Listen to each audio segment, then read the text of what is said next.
যারা এতদিন Disney 6 in 1 এর জন্য ফিদা ছিলেন তাদের জন্য ডিজনি নিয়ে এলো 8 in 1 সালাদ কাটার, যেখানে একসাথেই পাবেন পিলিং, স্লাইসিং, চপিং, রেডিং, পেস্ট, কিমা, সব কাজ এক মেশিনেই। এটা হচ্ছে ডিজনি DAC809। এটার সব থেকে বড় শক্তি হলো 1600 ওয়াট হাই পাওয়ার মোটর, মানে শক্ত সবজিও একদম স্মুথ ভাবে কাটে, চাপ দিতে হবে না। যারা এতদিন আলু ছোলা নিয়ে আমাকে বারবার জিজ্ঞেস করতেন আপু আলু ছোলা যাবে কিনা 6 in 1-এ, তাদের জন্য এটা কিন্তু সত্যি অভাবনীয় একটা জিনিস। এখানে আলু থেকে শুরু করে সব ধরনের ভেজিটেবল এবং সব ধরনের ফ্রুটস আপনারা ছুলতে পারবেন। আলু, গাজর, শসা খোসা ওঠে খুব ক্লিন ভাবে, কম ওয়েস্ট, হাতও সেফ। চপস, কাটলেট, পরোটা, ফিলিং এর জন্য একদম পারফেক্ট কিমা। এখানে আপনি গরুর মাংস থেকে শুরু করে চিকেন অথবা খাসির মাংস, যে কোনো মাংস খুব সফট এবং স্মুথ ভাবে কিমা করতে পারবেন। ডালনা, তরকারি, সবজি একদম পারফেক্ট সাইজে চপ হয়, হাত ব্যথা নাই, সময়ও বাঁচে। সালাদ, হালুয়া, কাটলেট এসবের জন্য গ্রেটিংও পাওয়া যায়। 1600 ওয়াটের জন্য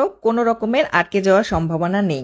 রসুন ও পেঁয়াজ ছোলা যায়, এটা তো অনেক আগে থেকেই আপনারা জানেন। এটাতেও রসুন ও পেঁয়াজ খুব ভালোভাবে স্মুথলি ছোলা যায়। আর আদা রসুন তো পেস্ট করা যায়, এটা আপনারা আগে থেকেই ভালো করে জানেন। এই মেশিনের সাথে আছে মাল্টিপল স্টেনলেস স্টিল ব্লেড, খুলে লাগানো সহজ, ব্যবহারেও safe. Non slip base, strong body, overheat protection, দৈনন্দিন রান্নার জন্য ভরসা। সব পার্ট খুলে সহজেই ধোয়া যায়, কিচেন নোংরা হয় না, টাইমও বাঁচে। রান্না যদি একটু সহজ হয়, দিনটাও সহজ লাগে, এইটুকুই শুধু পার্থক্য।